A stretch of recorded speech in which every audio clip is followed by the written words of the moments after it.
Assalamualaikum warahmatullahi wabarakatuh. Nahmaduhu wa nasta'inuhu wa nastaghfiruh wa na'udzu billahi min sururi anfusina wa min sayyiati a'malina. May yahdihillahu fala mudhillalah wa may yudlil fala hadiyalah. Asyhadu an la ilaha illallah wahdahu la syarikalah wa asyhadu anna Muhammadan abduhu wa rasuluh arsalahu bil huda wa dinil haqqi liyudhiru 'ala dini kulli walau karihal musyrikun. Para pemirsa YouTube Ruqyah Syar'iyah Haji Badar Srono Banyuwangi yang saya hormati, alhamdulillah kita bertemu kembali dengan pelatihan ruqyah episode yang ketiga dengan tanpa suatu halangan apapun. Salat beserta salam semoga tetap terlimpahkan kepada junjungan kita Nabi Muhammad SAW, dan terima kasih kepada semuanya yang aktif mengikuti channel saya dalam Ruqyah Syar'iyah. Hari ini adalah hari yang ketiga saya menyampaikan pelatihan ruqyah secara lewat YouTube, semoga bisa manfaat. Kali ini saya akan menerangkan tentang jenis-jenis gangguan jin yang ada di tubuh kita. Yang pertama, kita diganggu jin secara menyeluruh di seluruh tubuh, seperti orang yang lumpuh secara total.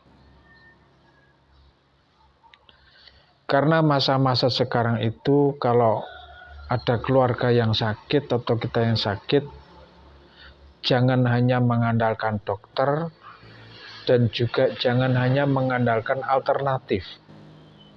Sebaiknya kedua-duanya kita lakukan untuk mendeteksi awal penyakit apa sebenarnya yang ada di tubuh kita. Kita kembali kepada kelumpuhan. Kelumpuhan itu ada dua kemungkinan. Satu, kemungkinan itu kena gangguan jin secara menyeluruh sehingga membuat orang lumpuh total. Yang kedua, kemungkinan yang lumpuh secara total itu kena saraf kejepit. Ciri-cirinya ini kalau lumpuhnya itu secara total kemudian diruqyah itu reaksi,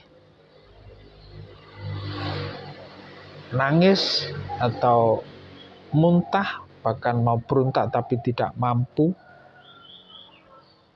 itu jelas itu kena gangguan jin atau kena gangguan sihir. Jin itu yang disuruh orang atau secara menyerang sendirinya. Kalau kelumpuhan, kalau orang itu tidak reaksi ketika diruqyah, ini harus kita cekkan ke dokter.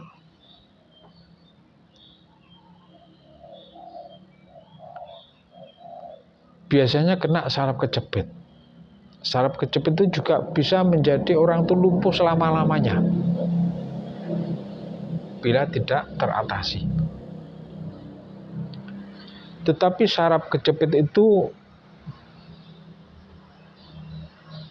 ada kalanya yang ketika di rongsen itu tidak nampak.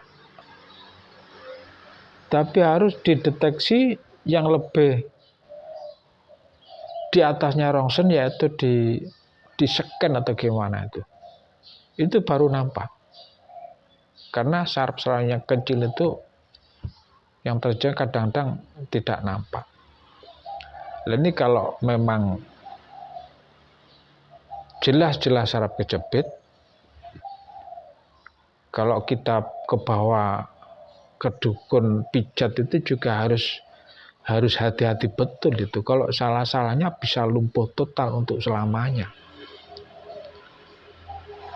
Kemudian sebaiknya memang diatasi dengan dokter, karena itu juga kadang-kalanya diterapi, dikasih obat.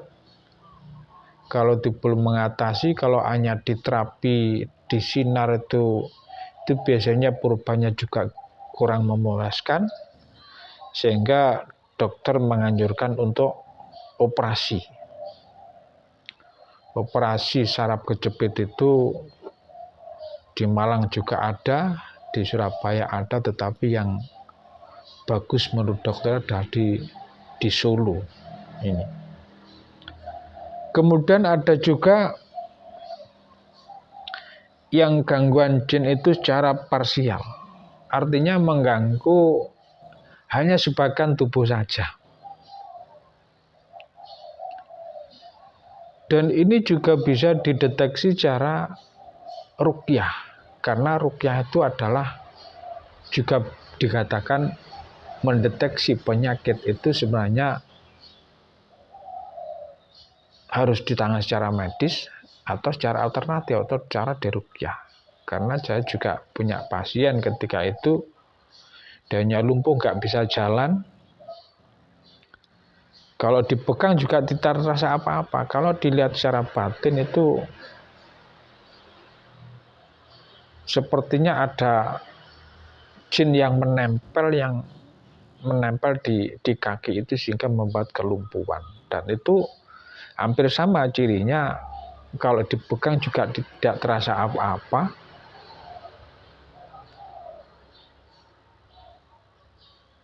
Seperti tebal, tidak terasa sama sekali.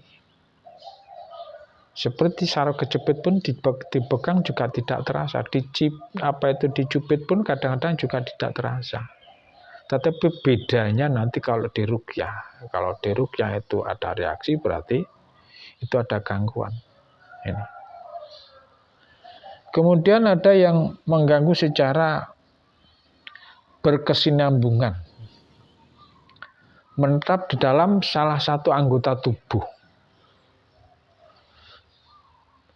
Ini kadang-kadang gerak-gerak, kadang-kadang memang salah satu tangannya itu tidak bisa digerakkan sama sekali. Tapi biasanya kalau stroke itu mulai tangan sampai kaki berat rasanya.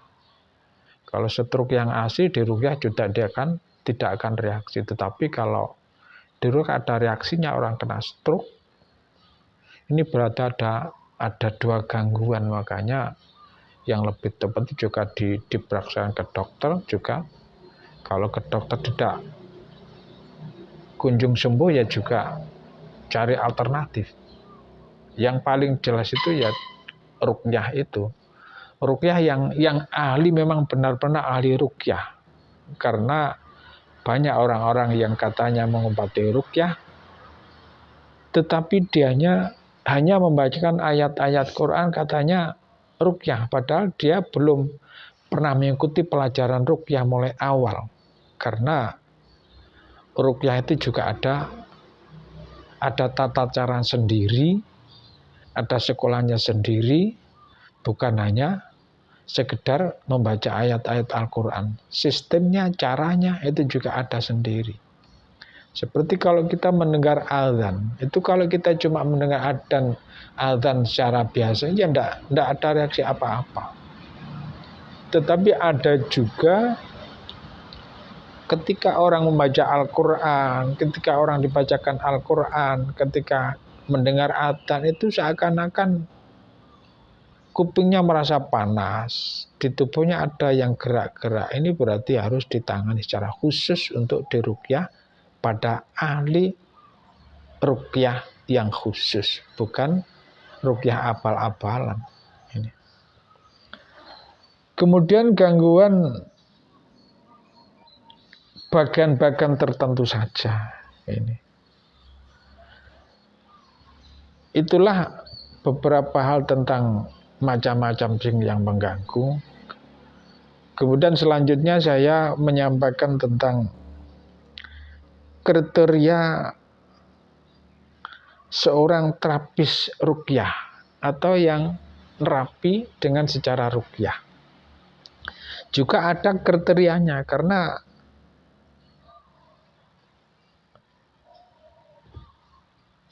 beda dengan hipnotis.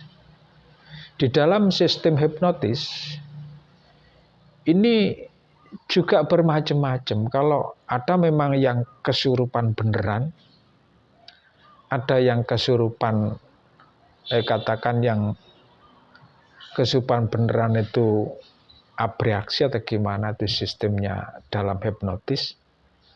Kemudian ada yang pura-pura kesurupan.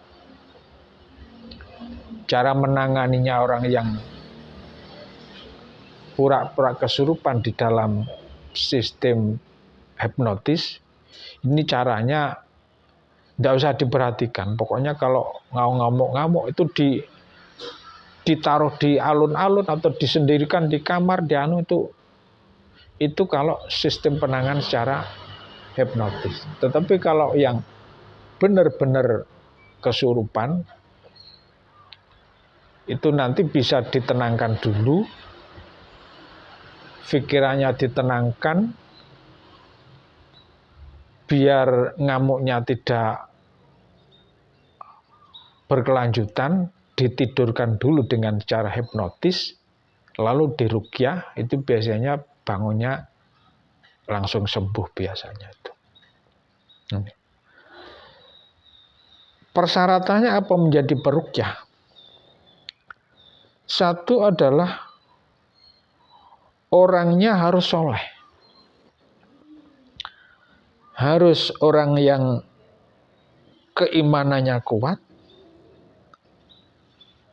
perilakunya jujur, bersih, mengikuti jejak-jejaknya salafus soleh. Salafus soleh itu adalah 3 generasi yang dimaksud salafus soleh. Yang pertama adalah generasinya para sahabat. Sahabat itu yang dikategorikan sahabat adalah orang-orang yang iman kepada Rasulullah dan hidupnya masa Rasulullah, tahu kepada Rasulullah, itu dikatakan sahabat.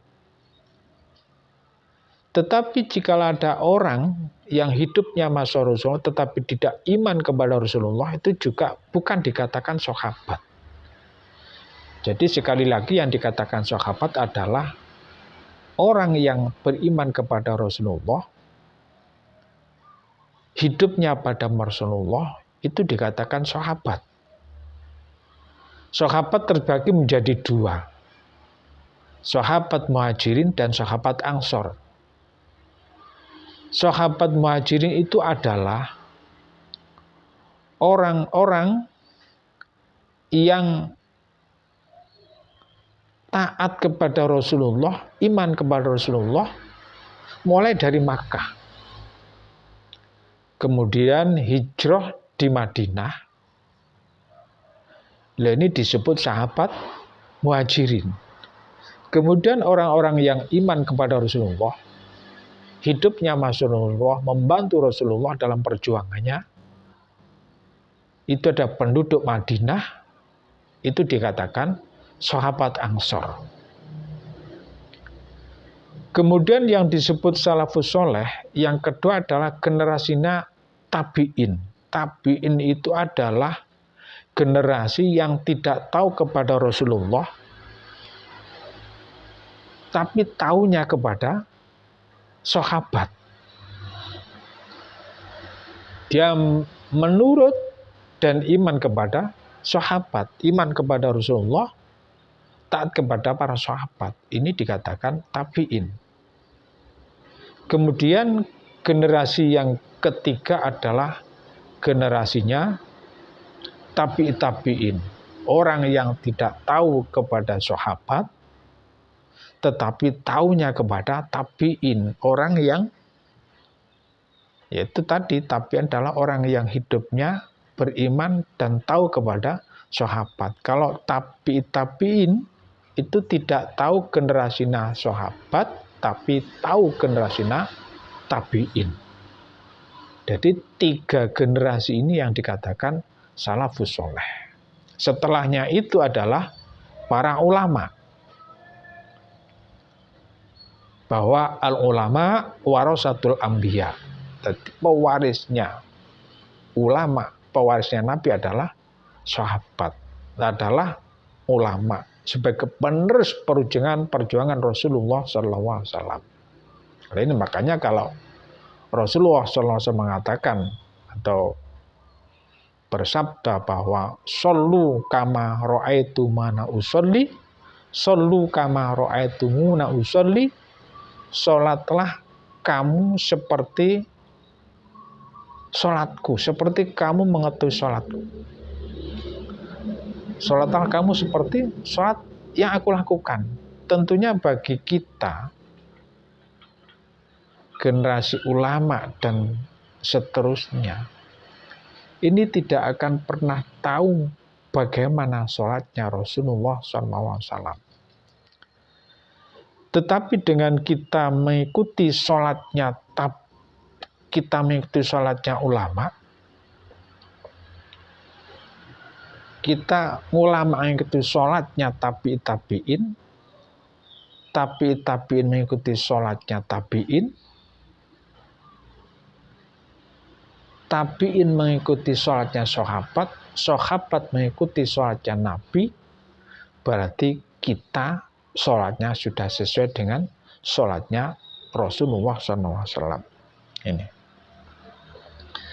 Ini, jadi peruqyah itu harus benar-benar orang yang jujur, yang taat kepada Allah, taat kepada Rasulullah, orang yang melakukan syariat dengan sungguh-sungguh. Kalau ada orang katakan peruqyah tetapi tingkah lakunya sering maksiat, ibadah juga tidak tekun, ini bukan dikatakan peruqyah. Itu juga sulit akan menyerahkan, terutama dalam mengatasi orang-orang yang kesurupan. Para pemirsa yang saya hormati, kemudian mengaplikasikan tauhidnya harus memang benar-benar kuat. Beda kalau menangani orang kesurupan dengan cara hipnotis, mengobati dengan cara hipnoterapi. Itu lebih mudah lagi. Karena di dalam ilmu hipnotis, ini bisa dipelajari siapapun, agama apapun. Meskipun orang yang tidak ibadah, bahkan dianya juga berbuat kemaksiatan, itu juga bisa bila belajar ilmu hipnotis. Nah, inilah yang dapat saya sampaikan, bisa disimak secara seksama jenis-jenis gangguan jin dan kriteria orang sebagai peruqyah. Demikianlah yang dapat saya sampaikan, akan kita sambung lagi sebelum saya menyampaikan beberapa ayat Al-Quran yang biasa untuk meruqyah. Ini saya sampaikan lebih dulu beberapa hal yang harus diketahui sebagai peruqyah, baik itu peruqyah secara mandiri atau meruqyah orang lain. Demikianlah kurang lebihnya. Mohon maaf, semoga apa yang saya sampaikan bisa bermanfaat bagi kita semua, sehingga kita menjadi orang-orang yang bisa berguna bagi diri kita sendiri, keluarga kita, dan kebanyakan orang. Khairun nasi anfa'hum linnas. Sebaik manusia adalah orang yang bisa memberi manfaat kepada orang lain. Wallahu muwaffiq ila aqwamit thoriq wal afu minkum. Wassalamualaikum warahmatullahi wabarakatuh.